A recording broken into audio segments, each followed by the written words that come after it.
o chefe do Estado-Maior do Exército Brasileiro acabou de confirmar aí uma coisa que muita gente não sabia. Soldados brasileiros aparentemente estão trocando tiros toda semana com guerrilheiros colombianos dentro do nosso próprio território. E não é aparentemente, pessoal, um caso isolado, não é também um incidente aí pontual, né? É uma rotina de combate na Amazônia agora, né, em 2026. Isso surpreendeu muita gente, né? E o mais grave é que essa não é mais aí a segunda prioridade, né, do exército lá na região. Agora, aparentemente, virou a primeira mesmo, é a prioridade máxima. Então, antes de a gente falar sobre esse assunto bem curioso aí, vou pedir a todos que se inscrevam abaixo aqui no canal, deixem um like de vocês e também ative, né, o sino para receber os próximos conteúdos aqui do canal. Eu me chamo Léo David e vocês estão no Esfera Militar. A revelação foi feita por um general, chefe do Estado-Maior do Exército, durante aí um seminário realizado no Quartel-General do Exército em Brasília, né, em julho deste ano. Segundo esse general, soldados e sargentos da 2ª e da 16ª Brigadas de Infantaria de Selva enfrentam ataques e também trocam tiros constantes com guerrilheiros toda semana. Isso impressionou muita gente que não sabia realmente da realidade por lá. E até eu confesso que eu mesmo, né, fiquei surpreso que era toda semana. Mas aqui também tem um detalhe que muda muito aqui as coisas de percepção, né? Esses guerrilheiros não são um exército estrangeiro oficial, vamos dizer assim. Eles são integrantes aí de grupos armados, né, organizações residuais e tudo mais ali, conhecidos pelas siglas de GAO, né? Eles são dissidentes das antigas Farc, né, que rejeitaram o acordo de paz assinado da Colômbia, né, em 2016, né, e continuam armados lá na região. Então agora é comandado, né, comandando aí um dos cartéis lá da região do narcotráfico mais forte da América do Sul. Então, sim, eles não são um exército bem estruturado, claro, pessoal, mas ainda, né, são dissidentes, estão ali na região e estão trocando tiros mesmo com o exército. Isso é bem interessante, é uma informação que a gente não tinha muito acesso, né, mas que foi revelada aí. Esses grupos usam a fronteira do Brasil como um corredor logístico. A droga sai da Colômbia, né, atravessa o território nacional pela Rota de Solimões e pela chamada Rota Caipira, que entra pelo centro-oeste do país e segue rumo à Europa e à África. É um fluxo internacional, né, de tráfego passando literalmente por dentro da nossa fronteira, né, todos os dias, segundo algumas informações. E isso é bem preocupante mesmo. E não é só o volume de coisas ilícitas, né, vamos dizer assim, que preocupa. É também a mudança de prioridade estratégica, né, do próprio Exército Brasileiro. Até pouco tempo, né, a atenção do Comando Militar da Amazônia estava basicamente ele concentrada em Roraima, né, por causa da tensão entre Venezuela e Guiana, né, que a gente já falou muito aqui no canal, envolvendo ali a região do Essequibo, né, e tudo mais. Agora, segundo esse general, né, o foco se deslocou para o oeste, né, para essa fronteira com a Colômbia, porque ali meio que o confronto direto está acontecendo, né? Eles estão totalmente agora concentrados lá e podemos ver alguns desdobramentos talvez ao longo do tempo e eu vou trazendo aqui no canal. Quem sustenta essa linha de frente são os pelotões especiais de fronteira, né, os PEFs. Eles são pequenos destacamentos aí isolados, né, espalhados pela selva, muitas vezes, né, a dias de distância do apoio mais próximo. São eles que acabam enfrentando esse tipo de confronto aí na prática, né, longe das câmeras e também da atenção do noticiário de forma geral. E temos que destacar também, pessoal, eu sempre costumo dizer que o nosso Exército Selva é um dos melhores do mundo.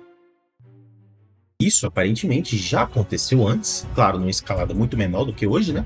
Em fevereiro de 91, né, tínhamos informação de que cerca de 40 guerrilheiros da Farc, né, que se autodenominavam aí Comando Simão Bolivar, né, invadiram o território brasileiro e atacaram de surpresa o destacamento Trairá no Amazonas lá, que era guarnecido, né, por apenas alguns militares. E o exército acabou respondendo, né, a isso aí com a Operação Traíra, né, usando tropas de elite lá e tudo mais. Então, o que o general está descrevendo agora, aparentemente aí, é a mesma lógica desse conflito, só que constante, né, uma coisa que a gente não via há um tempo. E também com guerrilheiros usando tecnologia muito mais avançada, obviamente, né, comparando de 91 para cá.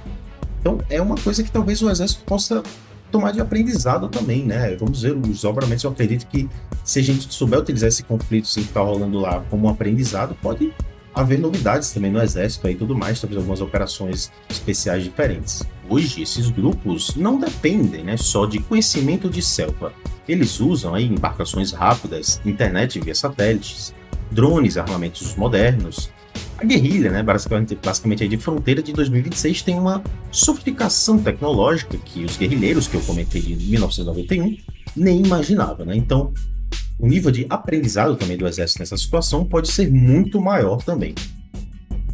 E aqui também existe uma diferença jurídica, né, vamos dizer assim, podemos dizer assim, que muita gente confunde aqui nesse caso. Quando um traficante comum enfrenta a polícia, por exemplo, né, isso é segurança pública. Mas quando o território brasileiro é atacado de forma recorrente, né, que é o caso aí, por um grupo armado organizado, né, com estrutura paramilitar e tudo mais, aí vindo de fora do país, isso deixa meio que de ser só um problema de segurança pública, né, como é o caso normalmente. Isso atinge diretamente a soberania nacional, né, pessoal? Então, esse sim é um caso que interfere na soberania nacional, e a gente pode falar isso tranquilamente, né, porque realmente interfere de fora, né, e tudo mais. Essa guerrilha residual não vive isolada. Ela se conecta com garimpo ilegal, lavagem de dinheiro e outras redes, né, de crimes organizados aí, formando um ecossistema meio que criminoso ali que atravessa as fronteiras, movimenta muito dinheiro. E é claro que o exército já está ciente disso tudo, né? Mas é interessante a gente saber que está tudo meio que interligado, né, na maioria das vezes, pelo menos. Do lado brasileiro, a resposta estrutural passa por sistemas, né, como o CISFRON, que é um programa aí do Exército que já vem sendo implantado desde 2012, né, para reforçar o monitoramento ali de radares e sensores, né, ao longo da faixa da fronteira, além também de inteligência e apoio aéreo constante. Então, o CISFRON é muito importante desde que ele foi implementado, né? Inclusive, vou trazer um vídeo mais para frente aqui no canal, destrinchando um pouco mais o que é o CISFRON. Eu acho interessante trazer para vocês. Mas agora aqui, dando minha opinião um pouco mais clara, né? Para mim, esse alerta general devia estar no centro do debate público mesmo hoje, e não devia ser tratado aí como mais uma notícia qualquer, né? Uma coisa do tipo aí. Quando um oficial, pessoal, do mais alto escalão do Exército Brasileiro admite publicamente que os próprios soldados estão em combate ali semanal, né, dentro do território nacional, isso é um sinal de que o Estado brasileiro precisa tratar a fronteira, principalmente a fronteira amazônica, né, com muito mais prioridade do que vem sendo tratado até então, na minha visão, tá? A fronteira amazônica, a gente sabe ali os desafios e tudo mais que a fronteira enfrenta, mas nesse caso aqui já está acontecendo, né, conflito direto, então é um nível assim bem maior mesmo, a gente precisa ficar mais de olho. Não podemos deixar pelotões isolados, com efetivo reduzido, né, sustentando sozinho esse tipo de confronto, enquanto o debate público segue concentrado em outras pautas, né, na minha visão. O CISFRON, por exemplo, é um programa estratégico, né, que já deveria estar em estágio bem mais avançado, mas, historicamente, né, enfrentou sim alguns cortes de orçamento e atrasos, infelizmente, como a gente vê, né, acontecendo recorrentemente na área da defesa aqui no Brasil. O governo e também o Exército, né, precisam, na minha visão, pessoal, entender que essa não é uma ameaça distante, né? É um conflito acontecendo agora, né? Eu até fiquei meio surpreso quando eu vi esse relato aí do general. Está acontecendo dentro do nosso país, né, no nosso território. Isso exige aí um pouco mais de investimento ali, em monitoramento contínuo, né, para essa região principalmente. E não é uma questão aí de alarmismo mesmo, não. É uma questão de responsabilidade, né, com quem está lá, né, na linha de frente e tudo mais, segurando essa fronteira, né, sozinho ali. Então, eu acredito que nesse caso a gente precisa dar um pouco mais de atenção mesmo. E esse cenário continuar se intensificando sem uma resposta estrutural, né, mais forte, a tendência é que esses grupos armados acabem ganhando aí um espaço logístico dentro do território brasileiro, justamente na região mais isolada e também mais difícil de monitorar do país. Mas e vocês? Vocês acham que o Brasil está dando a atenção necessária, né, nesse caso aí, para essa situação toda na fronteira amazônica? Ou isso só vai virar uma prioridade, né, quando for tarde demais, né, por exemplo? Deixe sua opinião aqui abaixo, né, pessoal, nos comentários. A opinião de vocês é o que move aqui o canal, então, por favor, podem deixar a opinião com muito respeito sobre o vídeo aqui e tudo mais, tá, pessoal? Lembrando, eu sou um entusiasta no meio militar, né? Não sou nenhum jornalista e tudo mais, então, esse é um canal de opinião, então dou apenas a minha opinião sobre os temas. Então é isso, pessoal. Até o próximo vídeo.